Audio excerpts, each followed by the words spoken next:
சும்மா 2 வெந்தயமா. எனக்கு தெரியுமா. Hi, welcome to our channel. இன்னைக்கு என்ன வீடியோ பார்க்க போறோம்னா இட்லி சாம்பார் தான் செய்ய போறோம். எங்கள் அம்மாவோட ரெசிபி தான். எங்கள் அம்மா அளவுக்கு செய்ய வரனாலும் என்னால் முடிஞ்ச அளவுக்கு ஏதோ செய்ய போகிறேன். எப்படி செய்யறதுன்னு சொல்லிட்டு வீடியோக்குள்ள போய் பார்க்கலாம். அதுக்கு வந்து பைத்த பருப்பும் கொஞ்சமாக போடுங்க. பைத்தம் பருப்பும் துவரம் பருப்பும் தான் போடணும். நாங்கள் 5 பேர் இருக்கிறதுனால கொஞ்சம் எக்ஸ்ட்ராவே போட்டு செய்ய போகிறோம்.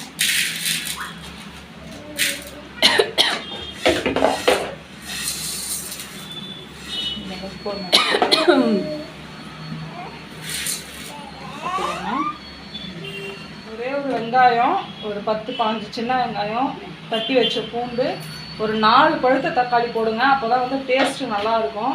நாங்கள் வந்து காரம் அதிகமாக சாப்பிட்றதுனால 6 பச்சை மிளகா போட்டிருக்கோம். ரொம்ப சப்புன்னு சாப்பிட பிடிக்காது. சின்ன வயசுலேருந்தே காரமாக சாப்பிட்டு பழகிட்டோமா, அதனால் காரமாக சாப்பிட்டா தான் பிடிக்கும். எல்லாத்தையும் போட்டுக்கிட்டு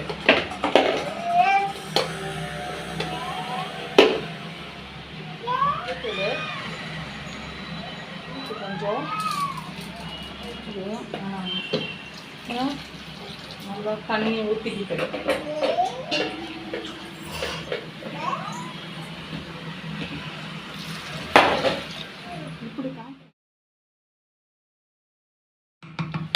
இந்த அளவுக்கு போட்டுட்டு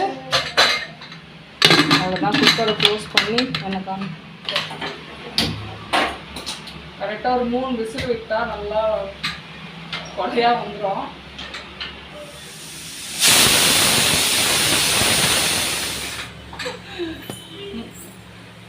மூணு விசில் வந்துடுச்சு. எப்படி எந்த லட்சணத்தில் இருக்குன்னு பார்க்கலாம். காட்டு மக்கள் நல்லா இந்த அளவுக்கு வந்துடுச்சு. இதை அப்படியே நல்லா அப்படியே கரைக்கணும். மத்தால இது பண்ணணும். நல்லா மத்தால நசு கழிச்சு நல்லா மத்தால கடையணும், கரைக்கணும்.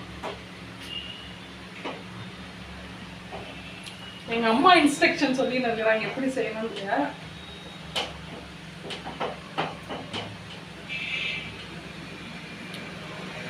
இட்லியும் வச்சாச்சு. இட்லி சாம்பாருக்கு இட்லி இதனால சைட்ல இட்லியும் வச்சு இப்போ அவ்வளோதான். இதை அப்படியே நான் தாளிச்சுக்க வேண்டியதான். ஓரமாக வச்சுட்டு தாளிச்சுக்கேன். சின்னதாக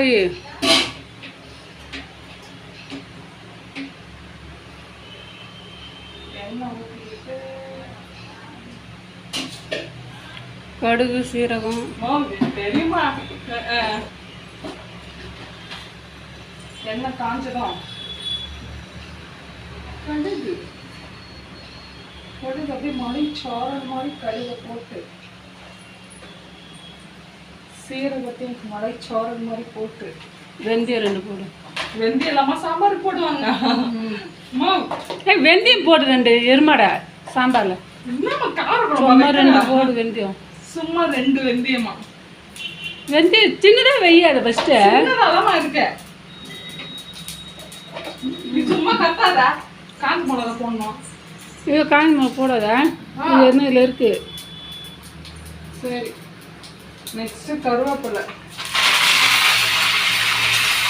கருவேப்பிலையை போட்டுட்டு ஆஃப் பண்ணிடலாம். கொஞ்சம் பெருங்காயத்தூள் போட இல்லையா. எனக்கு தெரியுமா. நீ ஏமா சொல்ற. நான் தானே வீடியோ எடுக்கிறேன். எனக்கு தெரியாதம்மா சாம்பார் செய்ய. நல்லா குழந்தையா நானு. பெருங்காயம் கொஞ்சம்.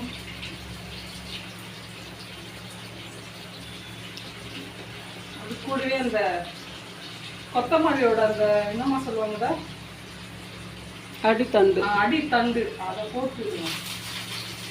அடித்தண்டு மட்டும் போட்டு ஒரு மிக்ஸை கொடுத்துருங்க.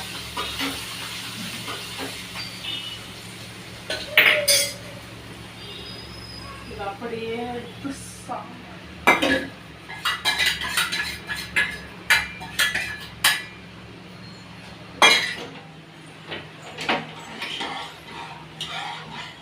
நம்ம வந்து சாம்பார் பொடி வந்து ஃப்ரெஷ்ஷாக அரைச்சி வச்சுருக்கோம்ல, அந்த சாம்பார் பொடியை வந்து 1 ஸ்பூன் போட்டுருவோம், 1.5 ஸ்பூன் போட்டுக்கலாம்.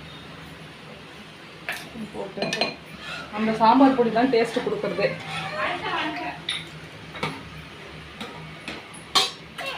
என்னம்மா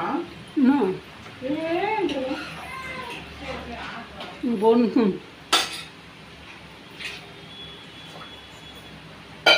ஒரு சொம்பளவு தண்ணி ஊற்றிக்கிட்டேன்.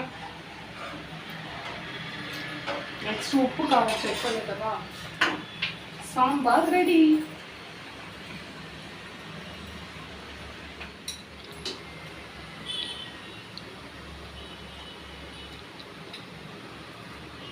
சூப்பர்.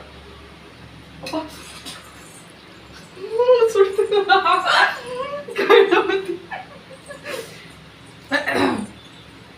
சாம்பார் சூப்பரா இருக்கு. சொன்ன மாதிரி நல்லா ஃப்ரெஷ்ஷா அரைச்சி சாம்பார் பொடி செஞ்சு பாருங்க. அதுவும் நெய் விட்டு செஞ்சு பாருங்க, இன்னும் சூப்பரா இருக்கும். இன்னைக்கு ஒரு புடி இது நல்லா கொதிச்ச உடனே கொத்தமல்லி இருக்கிற நல்லா தாராளமாக கொத்தமல்லி போட்டுக்கோங்க. இந்த மாதிரி கொதிக்கிற ஸ்டேஜ் வந்தோடனே லைட்டாக அப்படியே கொத்தமல்லி போட்டு ஒரு 5 நிமிஷம் நல்லா கொதிக்க விட்டா சாம்பார் ரெடி.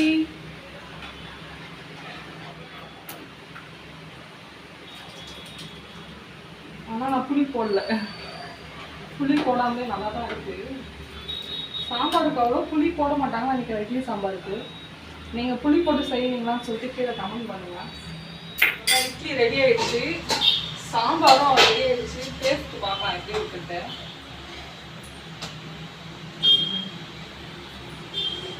சாம்பார் நல்லா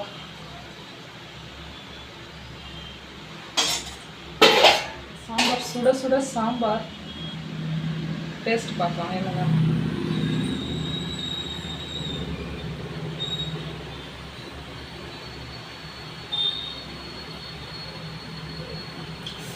நல்லா சூடாக சாப்பிட்றதுக்கு